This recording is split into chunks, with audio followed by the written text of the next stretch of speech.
राघव के जन्म के बाद, प्राकट्य होने के बाद भगवान भोलेनाथ दर्शन करने आए। ध्यान से सुन लो, थोड़ा संक्षिप्त में, बहुत शॉर्टकट में, जो मुख्य मुख्य चीजें हैं। भगवान भोलेनाथ दर्शन करने आते हैं और दर्शन के उपरांत भगवान भोलेनाथ अपने स्वधाम को जाते हैं। उधर जानकी जी का भी प्राकट्य हुआ।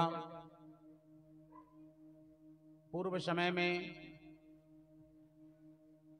एक बार जनकपुर में अन्न जल की बड़ी समस्या हो गई थी, तो संतों ने एक यज्ञ किया था। यज्ञ करके उससे ये समाधान निकाला था कि यदि यहाँ के राजा जनक जी यदि अपने हाथ से किसी खेत में हल चलाएं तो अनाज की उपज प्रारंभ हो जाएगी। तो जब जनक जी को यह खबर मिली, जनक जी तत्काल तैयार हो गए और हल लेकर के खेत में गए, हल चलाने लगे। मार्ग में हल फंसा, जब वहां पर खोदे देखे तो वहां पर एक कलश मिला। उस कलश को जब खोले तो उसमें एक कन्या थी। बोली जानकी मैया की जय।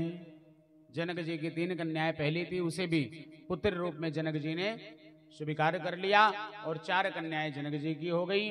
वैसे तो जानकी जी के अवतार की बहुत सारे प्रसंग आते हैं, बहुत अनेक अनेक अलग अलग कथाएं मिलती हैं। कहीं ये भी प्रमाण मिलता है कि संतों के द्वारा, क्योंकि रावण हमेशा तपस्वियों को परेशान करता था, तो संतों के द्वारा तंग किए जाने पर जो पाप निकलता था संतों को परेशान करने पर, उस पाप से एक कलश में वो पाप जाकर के भर जाता था और वही कलश, उसी कलश से जानकी जी का प्राकट्य हुआ है, जो उन पापियों के नाश करने के लिए आई है।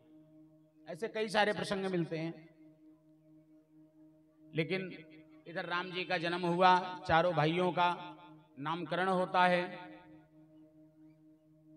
राम जी का नाम राम क्यों रखा पता है? राम जी का नाम राम इसलिए रखा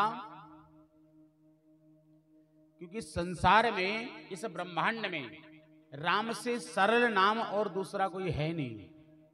ध्यान रखना, संसार में सबसे सरल नाम क्या है? राम। राम से सरल कुछ है ही नहीं।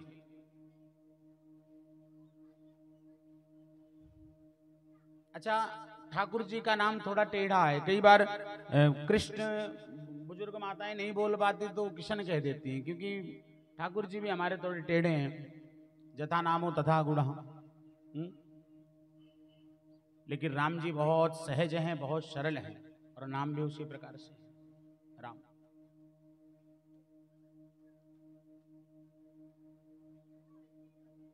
लक्ष्मण जी का नाम लक्ष्मण क्यों पड़ा? जो हमेशा अपने लक्ष्य की तरफ अग्रसर रहे। लक्ष्मण जी के जीवन का लक्ष्य क्या था? राम जी के श्री चरणों की सेवा, और वह लक्ष्मण जी ने कहीं पर छोड़ी नहीं। अपने लक्ष्य की तरफ वो चलते रहे। जो अपने लक्ष्य को हमेशा अग्रसर रहे, लक्ष्य की तरफ, वही लक्ष्मण है। भरत जी का नाम भरत इसलिए पड़ा क्योंकि आगे भी मानस में भी बड़ी सुंदर कथा आती है भरत जी की, एक कि भरत ही थे।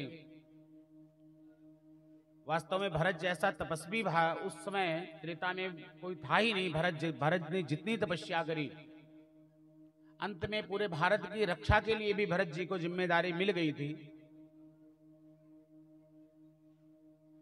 इसलिए उनका नाम, भारत के नाम से उनका नाम भरत पड़ा।